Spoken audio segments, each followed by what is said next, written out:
Olá, eu sou a Silvia Marcos, eu sou jornalista, ativista e facilitadora de grupos e estou muito feliz de estar aqui com vocês. Este evento vai ser gravado e vai estar disponível no YouTube da Aliança Francesa e também no Instagram da Aliança Francesa. Vou mediar este debate de ideias que faz parte da programação Noite das Ideias, um evento internacional que ocorre desde 2016, através do Instituto Francês, que convida todas as instituições culturais e educacionais da França e do mundo inteiro a celebrar a livre circulação de ideias e a troca de conhecimento. Esta é a terceira edição realizada no Rio Grande do Sul, por meio da Aliança Francesa, uma instituição sem fins lucrativos, dedicada ao ensino da língua francesa e ao incentivo da cultura. Há 138 anos no Brasil e 78 anos em Porto Alegre. A Aliança oferece cursos para todas as idades, com professores especializados e promove o diálogo cultural entre Brasil e França, de diversas formas, com premiações, atividades culturais, de arte, iniciativas como essa que nós vamos ter hoje. O tema do debate de ideias de hoje é Mais Verde, Mais Qualidade de Vida. Uma iniciativa da Aliança Francesa, Porto Alegre, em parceria com o Instituto Francês, Embaixada da França, Museu Joaquim Felizardo, Prefeitura de Porto Alegre, com o apoio do Festival Porto Alegre em Cena. Ainda tem o apoio do Goethe Instituto e do Instituto Cervantes. Em nome da organização, agradeço a todas as instituições envolvidas e a presença de todos vocês. Muito bem-vindos. E começo então apresentando os nossos convidados. A Fernanda Bastos, ela é jornalista, poeta, tradutora, editora e cofundadora da editora Figura de Linguagem. Ela já lançou esses livros aqui, que depois a gente vai circular. Vou botar aqui para vocês circularem, que é Dessa Cor.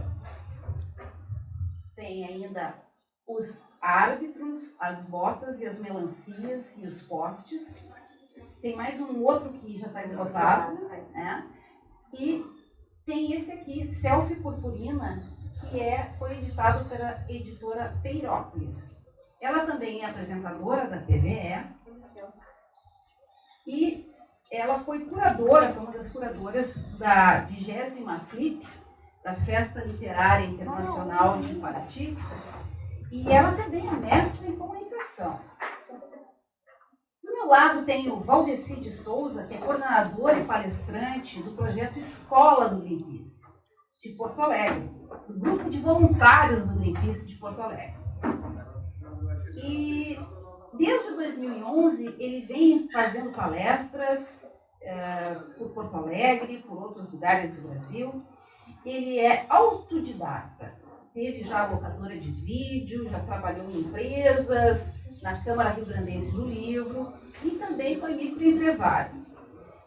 E ele, então, vem fazendo muitas palestras, já realizou 470 palestras em Porto Alegre, online, em várias partes do Brasil.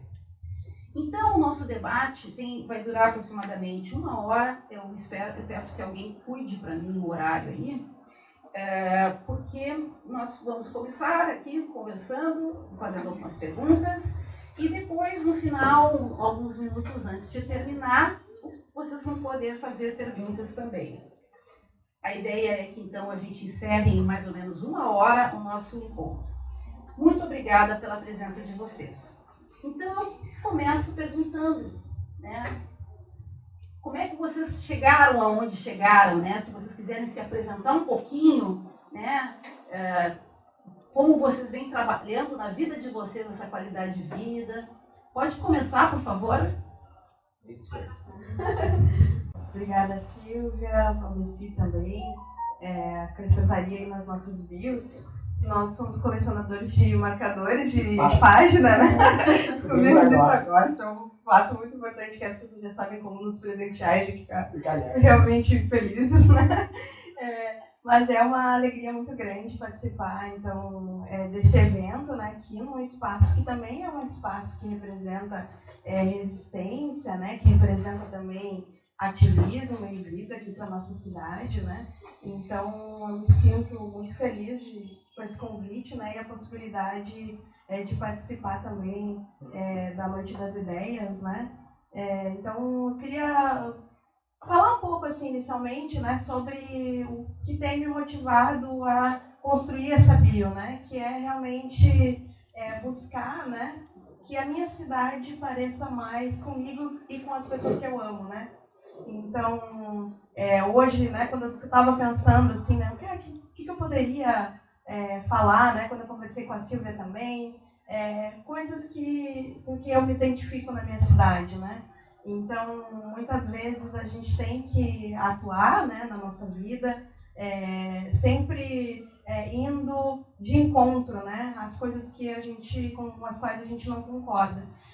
E um pouco além dessa força, né, que é uma força de combate que é necessária, por exemplo, quando a gente tem que lutar pelo antirracismo, né, que é algo que está muito presente na minha vida, ou quando a gente tem que defender uma emissora pública, duas, né, uma de rádio e de TV contra ataques, né? A gente tem que fazer esse movimento de combate, mas também, além do movimento de combate, né, o que eu tenho aprendido com a minha família, com os meus amigos, que a gente também tem que construir coisas, né? Porque essa força do combate, muitas vezes, faz com que a gente sempre se contraponha às coisas e que em algum momento a gente vai olhar para a nossa vida e talvez a gente não tenha conseguido construir nada, porque a gente teve que o tempo todo estar lutando contra alguma coisa. E então a literatura, o jornalismo, eles entram na minha vida nesse sentido de construção de coisas em que eu acredito em que em algum momento da minha vida eu vou poder olhar, e isso pode ser a qualquer momento, né? Bem no espírito carpe diem, né? Se hoje acabar a minha vida, eu posso olhar e sentir que eu fiz coisas em que eu acreditava, né? E a figura de linguagem, ela está vinculada a esse esforço, né? O exercício de editar livros, de trazer para o mundo mais livros, mais ideias, né? Outras autorias, não só a minha, né? Uma editora que publica os meus livros, mas também livros de outras pessoas, né? De autores e autoras que eu admiro.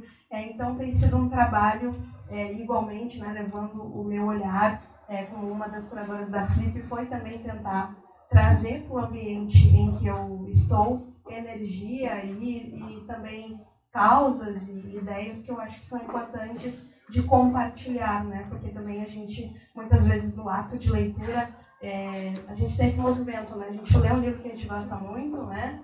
A gente estava falando, a Liel e eu, sobre a Anne Ernaux, que esteve, né, na clipe mais recente, por exemplo. A gente termina de ler um livro e a gente quer compartilhar com as pessoas, né? Porque, claro, a leitura, ela é solitária, é um exercício que exige essa solidão, né? Tirando quando a gente faz aquelas leituras públicas, né, coletivas.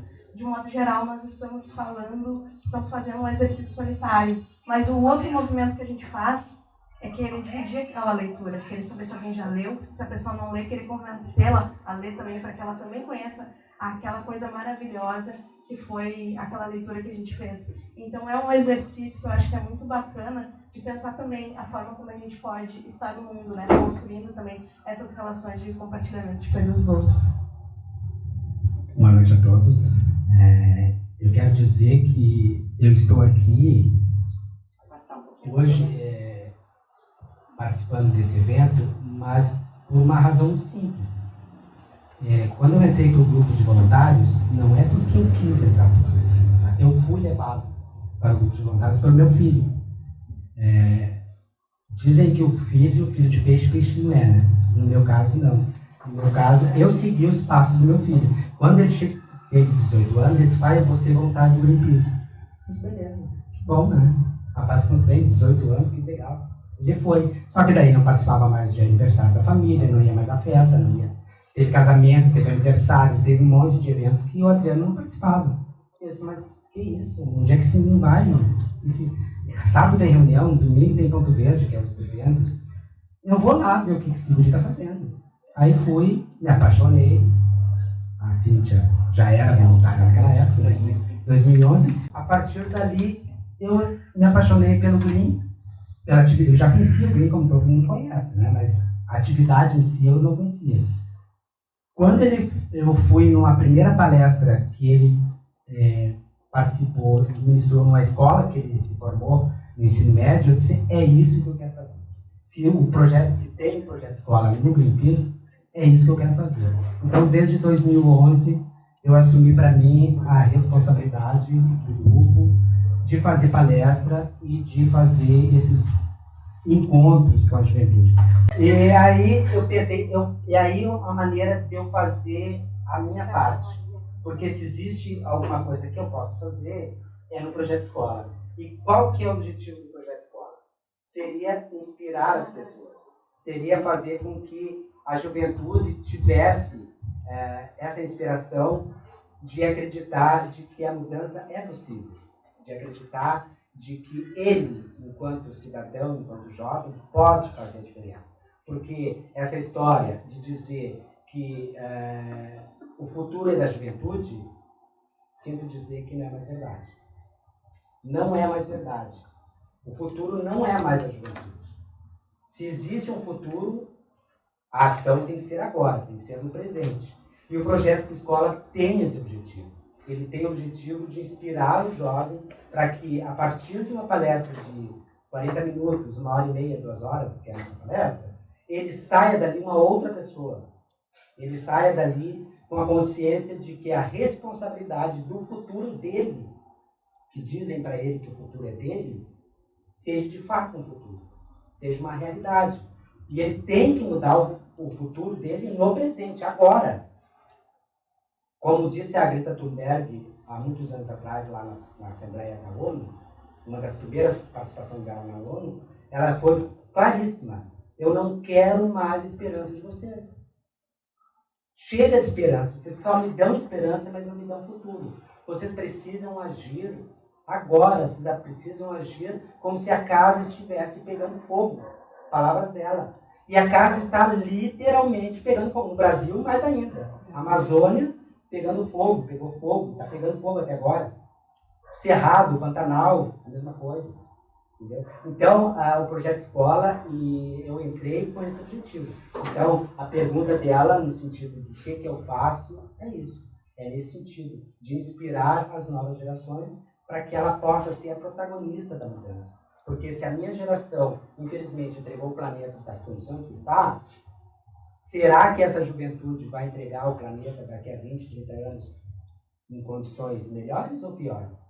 E nas minhas palestras eu sempre faço um exercício de futurologia, de feche os olhos e se coloquem agora em 2030.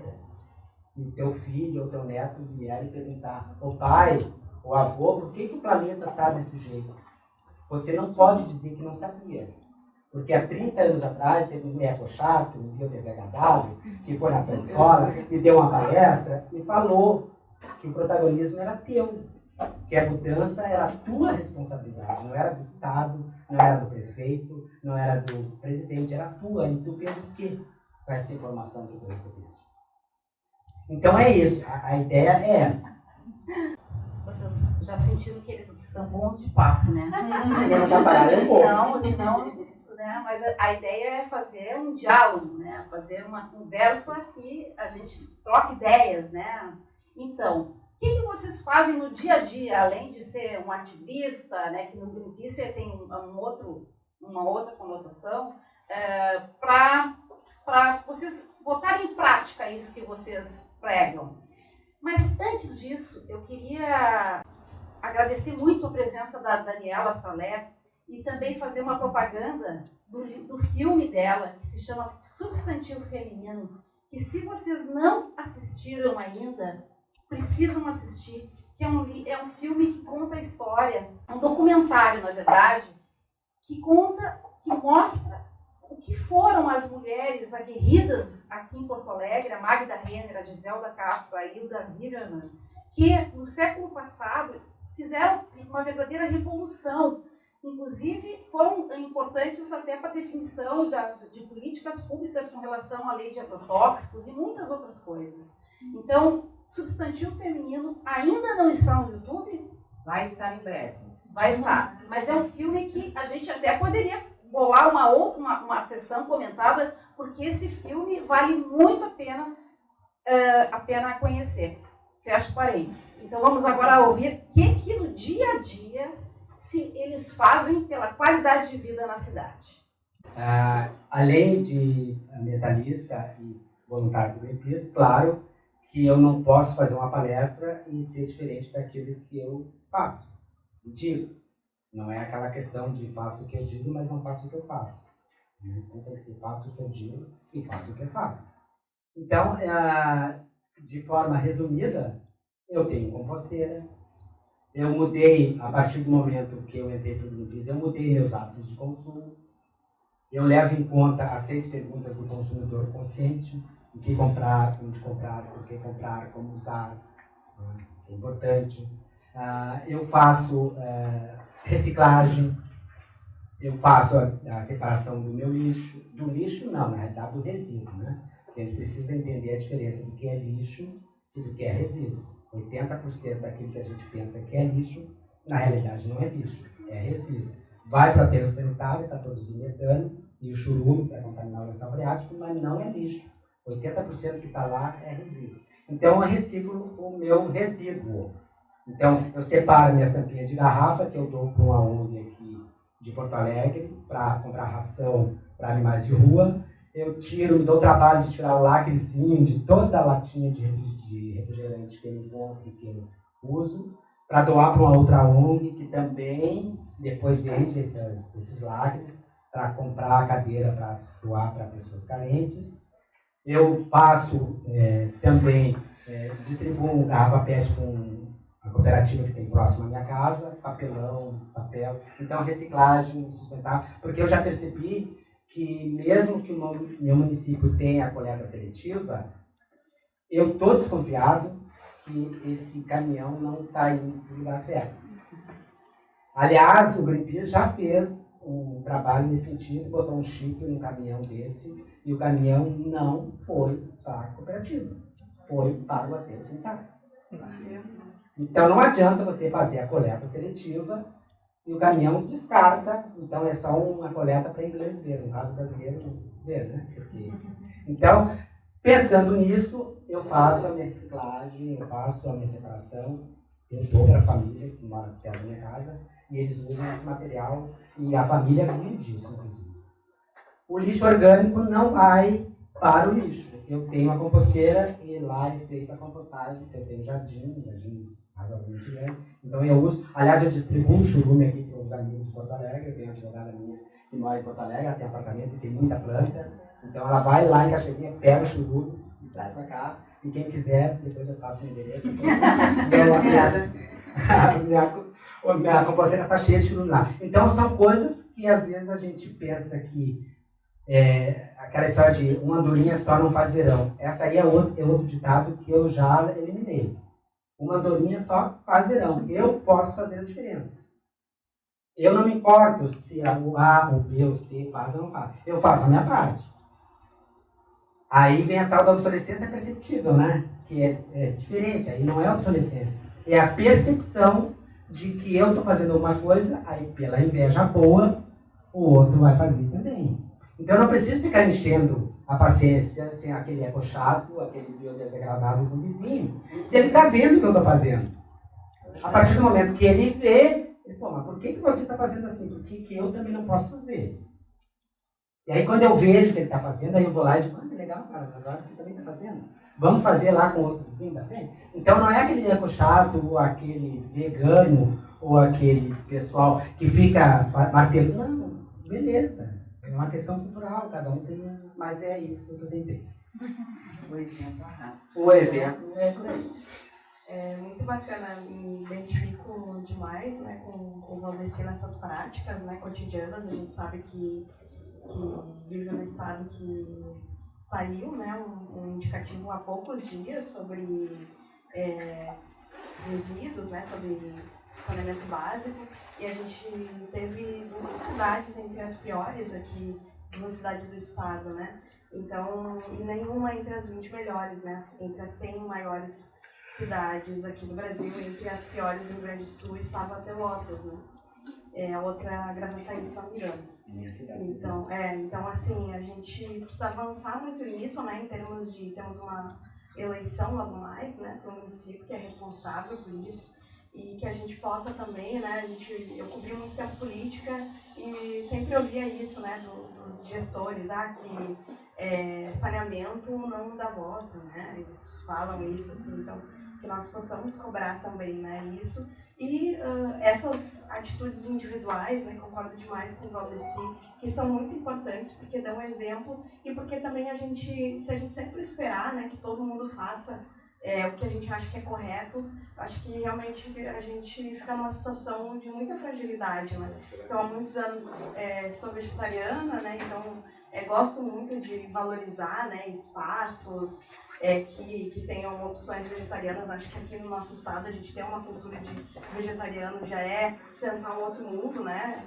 Diante de toda a identidade que a gente vende com o Estado, né, inclusive produtores, exportadores de carne. Então, acho que é importante a gente fortalecer esses espaços, né, frequento e respeito muito o trabalho da nossa feira agroecológica, né, que é importante que a gente fale porque está num momento de algumas discussões, né, que podem até levar a uma ameaça da autogestão, que eles já têm há muitos anos, né, e isso é muito grave, porque é uma região já que está muito sob assim, olhares, né, que não são do interesse público. Então, que a gente possa também ir lá na página deles, né, acompanhar essas discussões. Eu acho que tudo isso é muito saudável e, cotidianamente, assim, busco muito marcas que não realizam testes em animais, que não fazem exploração animal, né, que também produzem a partir de reuso, né, então, marcas de calçado. Hoje a gente tem, assim, são poucos os produtos que não têm alguma marca que ofereça uma opção vegana ou que tem algum tipo de também recolhimento dos produtos. Então, acho que isso são práticas e atitudes que ajudam demais para que a gente possa também valorizar essas práticas, né? Para que elas possam continuar existindo, a gente tem que fortalecê-las. Então, me identifico demais com isso. Então, vocês acham que essas atitudes é uma forma de exercer a cidadania? Quais seriam os conselhos que vocês dariam para os jovens de alma jovem, né? Essa questão da troca intergeracional é uma coisa importante, a questão da leitura. O que mais que em Porto Alegre as pessoas poderiam fazer para tornar a cidade ainda melhor? Acho que é muito importante a gente entender, né, esse papel quando a gente pensa, por exemplo, na Agapan, né, que tem um trabalho muito importante e que se tornou referência em todo o país, mas que enfrentou muita descredibilização, né? Então, quando a gente vai pensar o jornalismo, por exemplo, né, estratégias de descredibilização são muito comuns. Então, quando a gente vai ter as nossas práticas que não são hegemônicas, é comum que nós sejamos descredibilizados, né?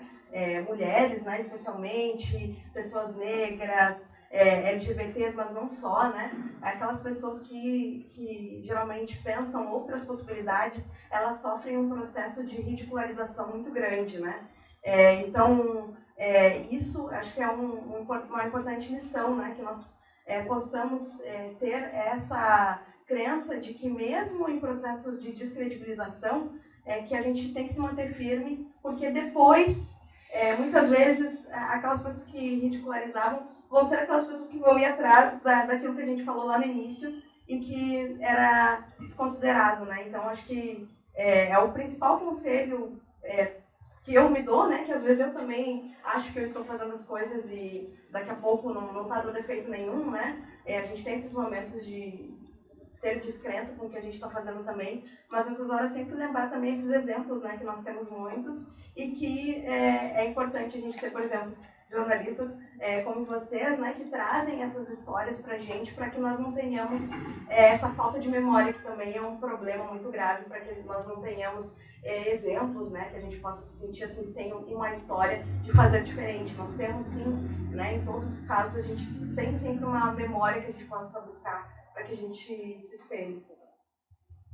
Eu, em termos de exemplo que a gente possa fazer, além do que foi citado brilhantemente, eu gosto de dizer também que a gente não precisa, de forma nenhuma, ficar esperando pelo poder público. Porque não precisa ir muito longe. A gente vota no dia da eleição e esquece o assunto, nunca mais.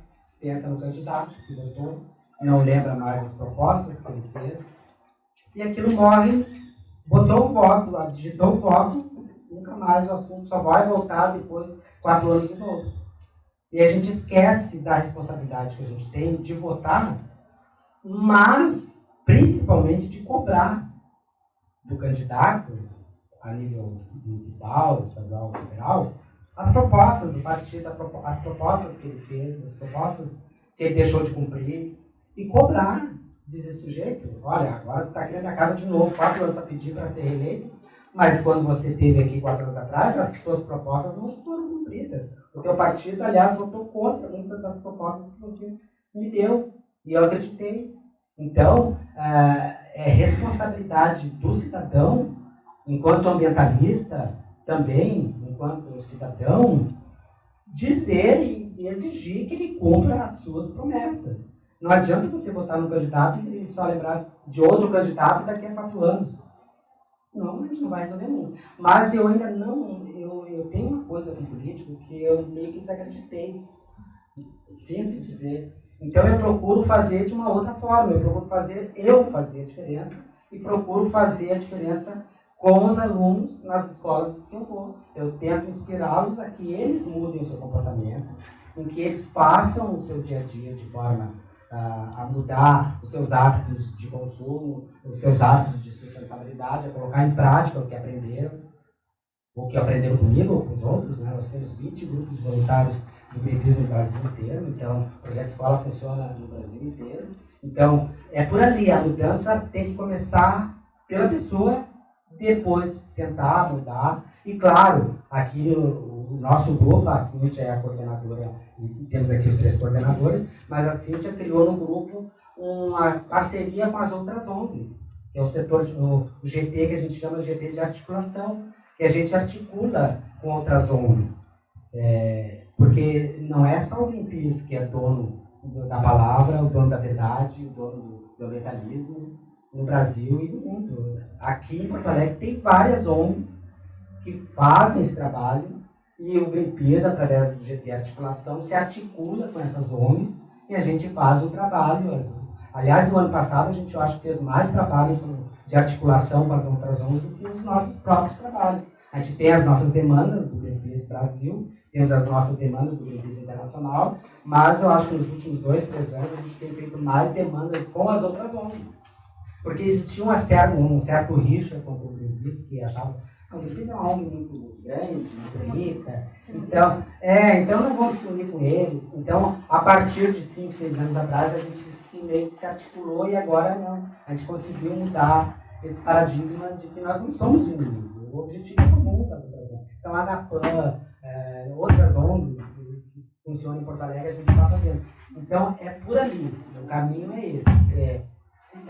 Ter o conhecimento, atuar de forma voluntária ou em casa, ler, conhecer, saber o que está acontecendo na sua cidade, cobrar e votar. Votar e depois cobrar. Cobrar e votar. Senão a gente não vai sair nunca dessa pindaíba, né? Como disse lá a menina, a Greta, a casa está pegando fogo, tem que ser rápido. 2030, quando eu comecei essa palestra, mudanças climáticas, a temperatura do planeta ia aumentar em 1,5 graus até 2050. Era até 2050, sinto dizer que não é mais. É até 2030. A gente perdeu 20 anos prometendo fazer alguma coisa no espaço. Os cientistas já disseram que a temperatura do planeta já aumentou 1 grau e 1,1. Existe o Industrial até acordo, hoje. o Acordo de Paris, que foi realizado numa das conferências das partes, pede que os países reduzam as suas emissões de gases de efeito estufa de até 1,5 grau, né? 1,5. Só que aqui em Porto Alegre nós temos o Centro Polar e Climático da URGS, que vem estudando esse assunto e a situação não tem acompanhado, está sendo muito mais acelerada ao aumento da temperatura. Então eu pergunto para vocês, com relação ao verde da cidade, qual a importância de se ter parques, de se ter uma arborização urbana, de se ter áreas verdes na cidade para o enfrentamento, para a adaptação e mitigação das mudanças climáticas? Esse é um ponto interessante, né? Quando eu faço palestra e falo em mudanças climáticas, as pessoas perguntam, sim, mas o que é isso? O que vem? Quais são os gases? E qual a importância da floresta? Tem muita gente que acredita que a floresta ou o parque é só para ir lá fazer piquenique e acabou-se a brincadeira. Não, gente. O tronco da árvore ele tem um papel muito importante com o aquecimento global, mas não pelo aquecimento, pela mitigação. Porque o tronco da árvore ele estoca o gás de efeito estufa, dióxido de carbono. Toda a floresta ela produz oxigênio, só que ela estoca parte dos gases de efeito estufa, o dióxido de carbono, metaboliza parte desse gás e transforma em oxigênio. 80% quase fica no tronco da árvore como dióxido de carbono estocadinho, como se fosse um copo.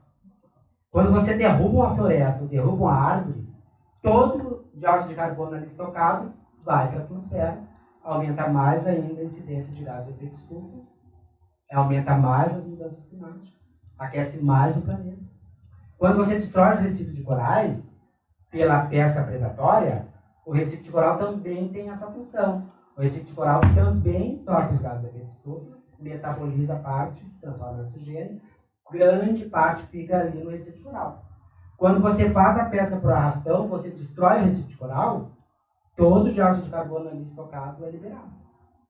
E o que é mais agravante, 26% de toda a cadeia de recife da Austrália, que é a maior cadeia de recifes de corais do mundo, já está perdida.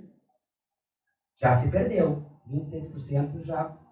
E grande parte já está em processo de branqueamento. Ou seja, ou a gente toma uma providência agora, ou a gente vai perder os recifes de corais da Austrália, inclusive o nosso, aqui em Abrolhos. Então a gente tem que ter certos cuidados. E qual a importância dos parques é nesse sentido. Porque se você perceber, quando você vai na Redenção ou no outro parque, a temperatura ali é mais baixa. Lá na minha cidade, eu moro em Cachoeirinha, a gente tem lá o Mato do Júlio. Eu não gosto da palavra mato, mas o nome que todo mundo conhece é o Mato do Júlio. Eles querem destruir o Mato do Júlio para construir shopping e edifício. E lá tem a primeira casa açoriana do Rio Grande do Sul, que está depredada. Então, além do parque, da floresta, a gente tem um estoque guardadinho de dióxido de carbono na floresta. A gente não pode destruir a floresta. E quando a gente destrói a Amazônia, a gente também não só está destruindo a Amazônia, a gente está destruindo os rios voadores. Não chove em Porto Alegre. Não chove em Porto Alegre, não chove nas represas. Por isso que a gente tem a conta vermelha. Porque o governo tem que lançar a mão dos motores a diesel, a carvão, aumenta mais a temperatura. Então a gente precisa preservar a floresta, os parques, não só para uma questão do piquenique, mas para a questão ambiental, para a questão das mudanças climáticas. Eu quero complementar essa observação que ele citou, que a natureza presta serviços ambientais para nós. Ela tem uma questão de quando chove muito, por exemplo, aqui em Porto Alegre, nessa área, se tem um solo completamente impermeabilizado, vai dar mais alagamento. Então, as árvores também têm um papel importante na retenção da água da chuva. Elas também interferem no microclima Sem falar na questão do nosso humor. É muito melhor a gente se deparar com uma área verde do que com uma área cinza, né? Sem falar na biodiversidade. Por que nós precisamos dos insetos, das abelhas, né? De toda essa cadeia da vida? Isso tudo está ligado com a questão das árvores. Fora isso, a questão é que hoje nós estamos vivendo um momento em Porto Alegre que já foi muito melhor a questão da arborização urbana na cidade. Então, essa coisa de acompanhar essas questões e também exercer o seu papel de cidadão, ligando com o 56 ou se manifestando, porque quem vai sofrer aquilo somos nós. A outra questão que eu queria também lembrar é que essa questão dos corais, por exemplo, é uma questão da acidificação dos oceanos, porque está ficando mais quente as correntes marítimas. Então, está tudo interligado. Na Terra, tudo está interligado, porque nunca nos últimos tempos se mudou tanto, né, os sistemas, os ciclos da vida. Imagina, eu que não me acho tão velha, enfim, não era comum ter tudo de plástico. Hoje tu encontra tudo de plástico. Onde vai parar esse plástico? Esse plástico que sai aqui, que a gente às vezes, né, na rua, a boca de lobo está cheia de plástico, vai acabar no Guaíba e depois ela pode ir e vai dar no mar e daí, sabe? Então está tudo interligado. Então eu quero perguntar agora para Fernanda se essa situação também, né, também te serve de inspiração para os teus poemas, para o teu trabalho como repórter, né? Porque a questão hoje que se fala muito é a questão do racismo ambiental. Eu não sei se vocês já ouviram falar disso, né? O racismo ambiental é porque as pessoas mais vulneráveis, as pessoas que moram nas periferias, que não têm condição de fazer uma casa estruturada, etc., essas é que vão sofrer e que já estão sofrendo mais com as mudanças climáticas. E, no nosso caso, aqui no Rio Grande do Sul, é a ocorrência maior, mais frequente de eventos extremos. Uma chuva muito forte em pouco tempo. Ou então, o calor absurdo que a gente tem sentido, a questão da estiagem. E, então, eu quero perguntar para ela essa questão. Obrigada, hein? Com certeza, né, é uma fonte, né, de inspiração, também de reflexão, uma vez que isso faz parte, né, da nossa vida, como a gente falava antes, né, dessa situação de descredibilização, né, e também das condições de vida, né, se a gente for pensar assim, o acesso à arquitetura que pensa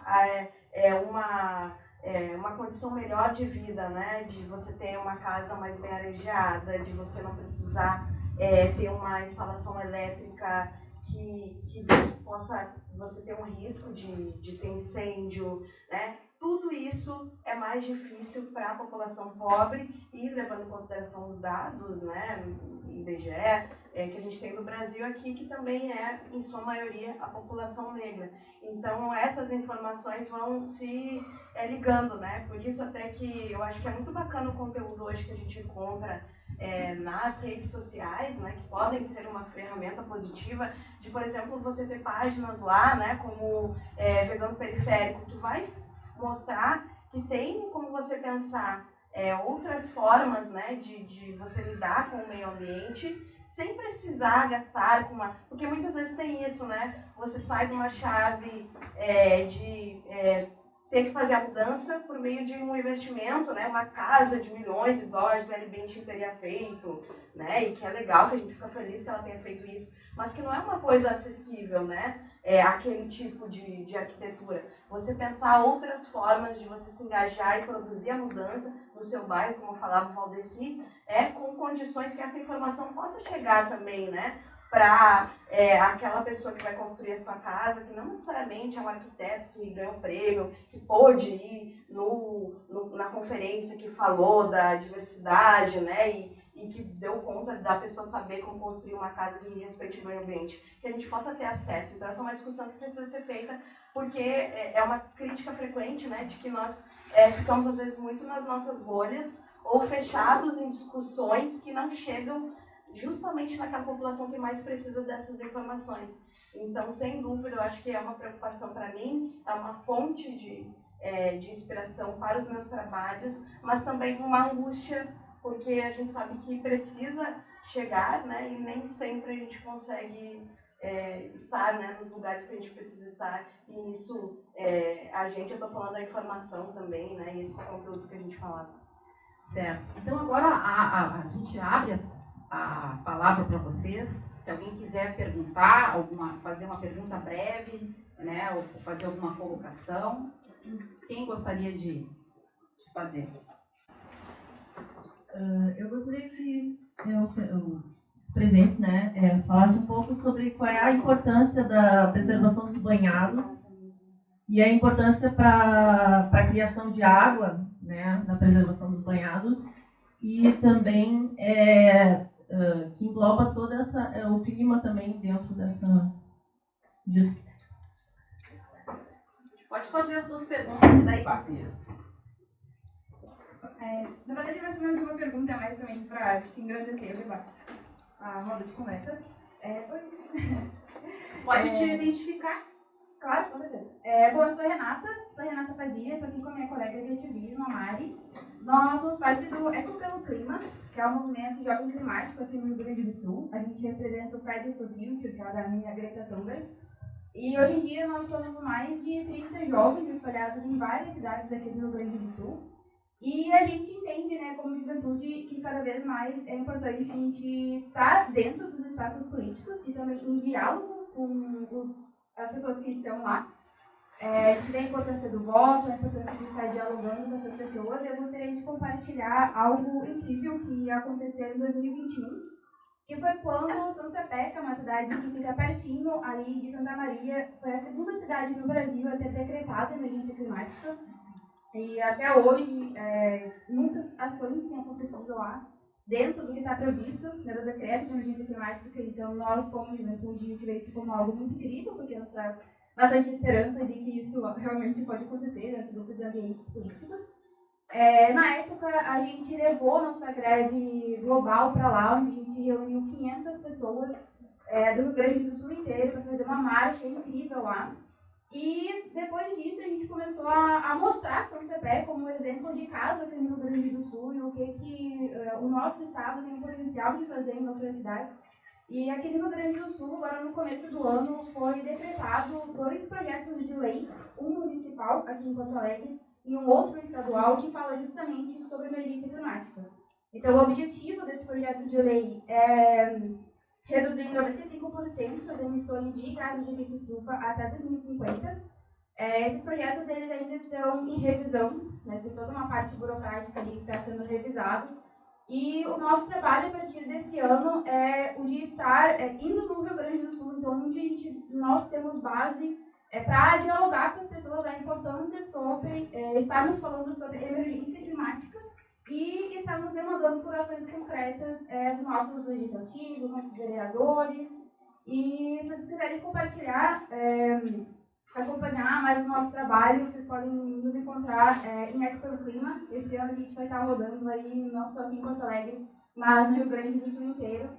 Caso vocês vejam que faz sentido ter uma conversa com a gente sobre essa questão, nós estamos totalmente abertos, até porque o nosso objetivo é que até o final do ano a gente consiga ter esses diálogos, a gente consiga criar um decreto regulamentador, né, com algumas sugestões que a gente poderia levar para o executivo, dizendo, olha, nós construímos, né, de forma colaborativa com o Rio Grande do Sul inteiro, é isso aqui que a gente quer que vocês façam, para que lá em 2050 a gente consiga atingir essa meta de reduzir em 95% as emissões de gases de efeito estufa. Obrigada, Renata. Então vamos ouvir agora. Eu posso só, eu não me apresentei também, desculpa, é que eu não me apresentei antes de fazer a pergunta eu não me apresentei. Então vou me apresentar também. Eu sou Janaína, né? Eu faço parte do Preserva Arroio Espírito Santo.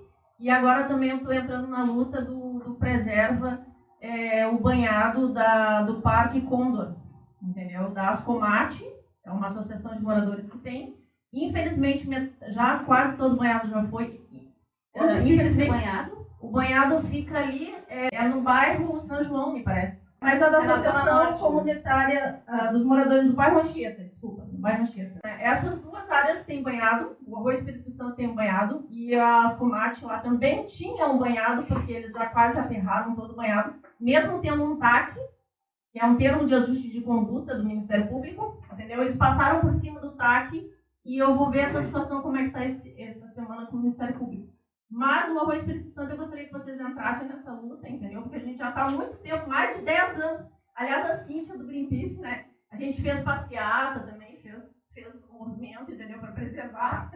Obrigada, São 13 hectares de Mata Atlântica, que eles mentem que não é Mata Atlântica, entendeu? Porque a Maiojama, que é a mesma da RBS, quer construir um condomínio fechado em cima.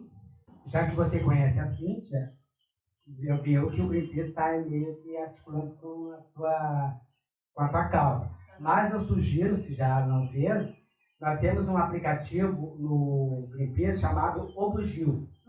Por que é o Bugio? Você já fez a inscrição lá? A petição do Arroio está lá. A petição então é a isso. gente já ganhou várias assinaturas, já está um tempão, mas o processo está correndo também, mais de 20 anos esse processo. Então, assim, para quem não conhece o Bugio é um aplicativo do Greenpeace, onde qualquer pessoa, no caso dela, tinha interesse na preservação do banhado, cria lá uma petição. Nós conseguimos, né, Cíntia, na Zona Sul, Essa causa, mais de 35 mil assinaturas a gente conseguiu. No Brasil. Então, vejam, o Greenpeace ele disponibiliza não para o voluntário, não para o ativista, mas para qualquer pessoa possa ter lá as suas demandas, conseguir as suas assinaturas, tem o apoio do Greenpeace, tem os recursos do Greenpeace, o nome internacional. Então, é claro que não vou nem dizer que se é importante ou não preservar o banhado, é evidente. É importante a preservação do banhado, do rio, do lago. Como a Silvia falou, o lixo plástico vai para o bueiro, entope o bueiro quando tem a chuva. A culpa é de quem? Prefeito. Não, gente, a culpa é de quem botou o lixo. Quando não vai entope o bueiro, vai para o rio, vai para o oceano, com as correntes marinhas. Lá no Pacífico Norte tem uma ilha de plástico que ela tem 1 trilhão e 800 bilhões de resíduos de plástico. Imagina uma ilha, ela tem 3 vezes o tamanho da França. E é tudo microplástico. E já foi encontrado microplástico em fezes humanas. Já foi encontrado microplástico em placenta. Por quê? Porque o ser humano hoje está bebendo microplástico, ele está comendo microplástico pela essa quantidade absurda de plástico. E a gente esquece os 5 R's da sustentabilidade. E um deles, que parece que é o mais simples, que é o recusar. Quando eu cheguei aqui, eu disse, olha, não quero canudinho, não quero copo plástico. Foi? Infelizmente, a garrafinha não tinha como. Mas a gente precisa, vai no shopping, né? Não precisa plástico. O canudinho leva 1 minuto para ser produzido. A gente usa uns 10 minutos e fica 100 anos na natureza para se decompor. Essa garrafinha fica uns 500 anos na natureza para se decompor. Produzindo metano, produzindo churume. Quando não vai cair no estômago de baleia. Quando o canudinho não vai cair na narina de tartaruga. Vocês vão no YouTube e tem vídeos e imagens de baleias com quilos e toneladas de plástico no estômago. Aliás, os nossos ministros disse que o nosso peixe era inteligente. Lembra aquele derramamento de petróleo que teve no norte? O ministro do meio ambiente veio dizer assim, não, mas o nosso peixe não está tendo problema com óleo, porque o nosso peixe consegue identificar. É o único peixe inteligente do mundo é brasileiro, do norte. Não, gente, não tem como. Peixe, tartaruga, os crustáceos, não, eles não identificam. Eles comem, ingerem. Como ele não consegue digerir aquele plástico, morre. Quando você não come o microplástico, que a gente já está comendo. Quer acrescentar alguma coisa? A resposta? Só lembrar, né, que a gente teve essa situação agora do lixão, né, no Rio Gravataí, que também é uma produção nossa, né, então pertinho aqui, né, e que dá a dimensão também dessa culpa e desse exercício que a gente tem que fazer também nas nossas comunidades, né, a gente não tentar produzir o menos lixo possível, né, em casa. E o meu marido às vezes ele se pergunta, né, como é que 2 pessoas conseguiram produzir tanto lixo assim, né? E a gente fica sempre tentando ter menos lixo, né? Tem que tirar menos lixo ali. E é um exercício pequeno, mas olhar para essa situação aí no Rio Gravataí, acho que ajuda um pouco a se entender na nossa rua. Obrigada. Alguém mais tem alguma pergunta que queira fazer? Essa é a nossa última pergunta, para nós terminarmos no horário, que aqui a gente tem que sair no horário também. Meu nome é Cíntia.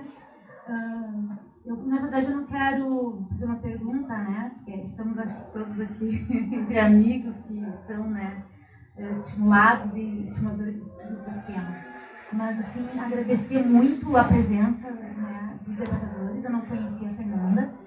Já estou muito assim, já estou te seguindo aqui no Instagram, né? Estou conhecendo a tua obra, as obras, né? Parabéns. Mas no tema meio ambiente, e sendo eu cidadã de Porto Alegre, e sabendo, né, que aqui foi criada a primeira Secretaria do Meio Ambiente do Brasil, que é a antiga e saudosa SMAN, né? E como disse a Silvia, mudou muito, né? Nós perdemos a nossa política ambiental, a nossa arborização, enfim. Eu só quero contribuir para a pergunta que a Silvia fez, o que você faz enquanto cidadão, né? Além de tudo que já foi colocado, tem algumas coisas que me incomodam na cidade de Porto Alegre e que se aprofundaram não só a nível de Porto Alegre, mas a nível do Brasil, nesse tempos duros que nós vivemos de fascismo, as árvores pintadas de branco que voltaram a aparecer, que era uma coisa que nós aprendemos com a nossa Secretaria do Meio Ambiente, a SMAN, quando ela foi criada lá no passado, né? A Secretaria do Meio Ambiente de Porto Alegre que ensinou a não pintar as árvores de branco, né? E isso ainda existe e voltou com muita força. E por que eu relacionei ao fascismo? Porque um professor que planta árvores, o Ibirá, ali da Escola Parobé, ele que disse, porque tem que estar esticadinha a meia do milico, né? Então isso causa um grande mal para a árvore, né? Ali, quando derruba uma árvore que já tem uma certa idade, ele derruba com ela toda uma biodiversidade. Ali já vivem milhares de insetos, né? Então isso prejudica. Então, o que a gente pode fazer? Alguém falou, acho que faz possível do 156. Eu sou a ecochata do 156.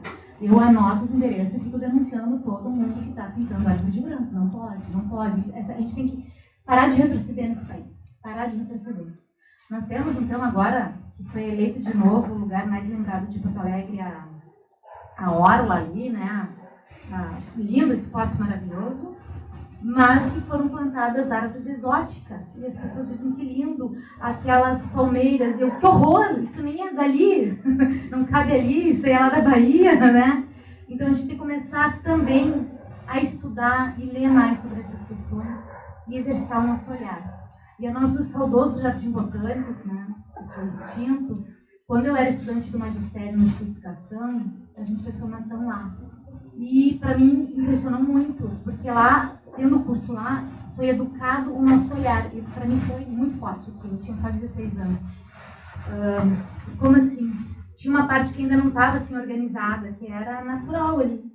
E ele disse, isso que é bonito. Como assim isso que é bonito? Porque a gente gosta de jardim aparado. Aliás, as pessoas nem gostam de planta, né? Fica tudo assim no meio de cimento, ou caixas, enfim. E aí a gente tem que começar a educar o nosso olhar. A gente tem que ensinar como os nossos povos originários vivem, o que é tão belo, lá no nosso Morro Santana também. Então, educar o nosso olhar para ver que a gente tem que se aproximar do natural, da nossa natureza. A gente é cria desse planeta, da nossa mãe terra. Então, valorizar menos os espaços, assim, como é que se diz, artificiais, né?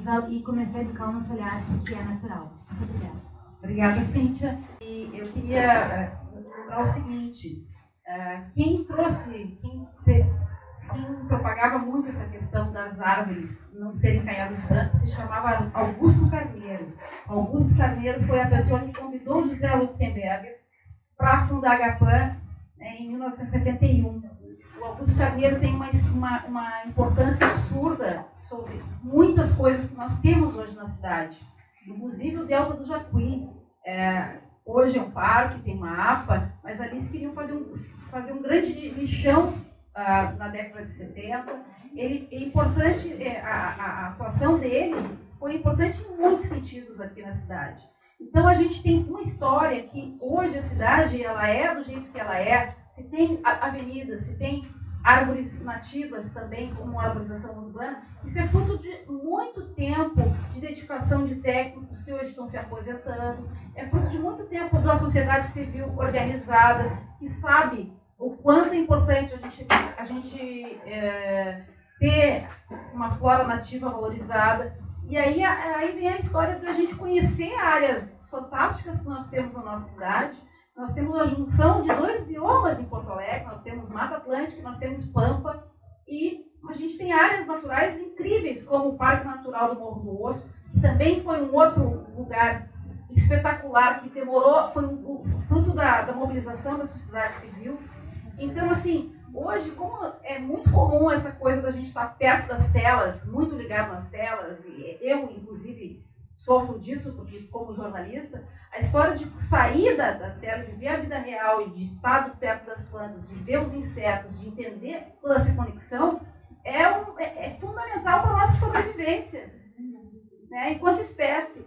Então, assim, eu peço uma mensagem final dos nossos debatedores aqui, e agradecendo muito a participação de todos, e lembrando que esse evento, então, ele é uma iniciativa da Aliança Francesa, de Porto Alegre, em parceria com o Instituto Francês, Embaixada da França, Museu Joaquim Fidelizardo e a Prefeitura de Porto Alegre, com apoio do Festival Porto Alegre em Cena, do Goethe Institute e do Instituto Cervantes. Com vocês, então, as palavras finais. Então, agradecer demais, né, a possibilidade de estar aqui com vocês nessa Noite das Ideias, com o Valdeci e com a Silvia. Foi uma grande honra poder compor essa mesa e reforçar isso, né, que estarmos aqui, né, estarmos falando desse assunto, acho que já é um momento super válido, né, e que a gente possa construir mais, construir coletivamente, né, para que nós possamos avançar, né, nessas lutas, como a Silvia bem falava, né, há coisas que não há o que fazer, a gente vai precisar lutar, né, a gente vai ter que lutar no nosso dia a dia, com a nossa comunidade, vai ter que lutar fazendo cobranças, né, como a gente viu, né, esses relatos de ativismo que são difíceis, a gente tem derrotas, né, veja o que aconteceu no Pontal do Estaleiro, né, não vou nem comentar para não me estender aqui, mas essas derrotas, né, seja da Fundação Zoobotânica, elas também não são sentenças, né, muitas vezes a gente reverte essas derrotas, então que nós possamos seguir mobilizados e mobilizadas, porque eles querem nos convencer que tudo já foi vencido, né, e que o que a gente está fazendo é bobo, né, inútil, mas nunca é. Então, eu quero agradecer muito a presença de todos e todas e deixar o meu abraço aqui, meu agradecimento pela escuta. Bom, eu quero agradecer também a participação da Silvia, minha querida colecionadora de páginas, de página, poeta. E, como eu falo demais, eu vou encurtar. Eu vou contar uma historinha, uma lenda de uma tribo indígena cria-americana. E toda vez que eu vou numa palestra, eu termino com essa, já que estamos com a poeta aqui, eu vou citar então essa lenda dos guerreiros do arco-íris, porque todo ativista, todo voluntário do Greenpeace é conhecido como guerreiro do arco-íris. Por quê? Porque lá em 71, quando o Greenpeace foi constituído, tinha no nosso logotipo um arco-íris, em função dessa lenda do guerreiro do arco-íris, que era uma ação a favor do meio ambiente, contra as guerras nucleares, ogives nucleares. E a partir dali, o pessoal começou a chamar os guerreiros do arco-íris. Os nossos 3 navios, o Arson Rise, o Esperança e o Guerreiro do Arco-Íris, têm seu casco pintado do arco-íris, em função da lenda de uma tribo americana que diz o seguinte. E por isso que eu estou aqui, para convocar a cada um de vocês a serem também, assim como nós aqui, os novos guerreiros do arco-íris, porque só o Greenpeace não consegue fazer a mudança necessária, precisa que cada um assuma para si essa responsabilidade da mudança. Então diz o seguinte a lenda: um dia a terra vai adoecer, os pássaros cairão dos céus, os mares vão escurecer, e os peixes aparecerão mortos na correnteza dos rios. Quando esse dia chegar, os indígenas perderão seu espírito, mas vão recuperá-lo para ensinar ao homem branco a reverência pela sagrada terra. Aí então, todas as raças vão se unir sob o símbolo do arco-íris para terminar com a destruição. Será o tempo dos guerreiros do arco-íris. Por isso eu convoco a cada um aqui presente, já agradecendo em meu nome, em nome dos meus queridos colegas aqui voluntários, e da menina que era voluntária do Greenpeace, e a outra que também era, a Renata, para que cada um seja um guerreiro do arco-íris. Porque a gente pode e deve mudar o nosso futuro.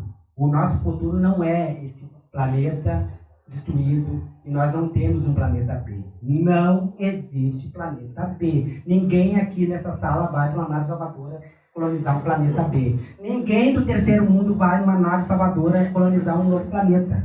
Não existe esse planeta. Aliás, existe um planeta no universo. Ele tem nome e sobrenome. Planeta Terra. Está variado? Está. Tem conserto? Tem. Mas tem que começar hoje.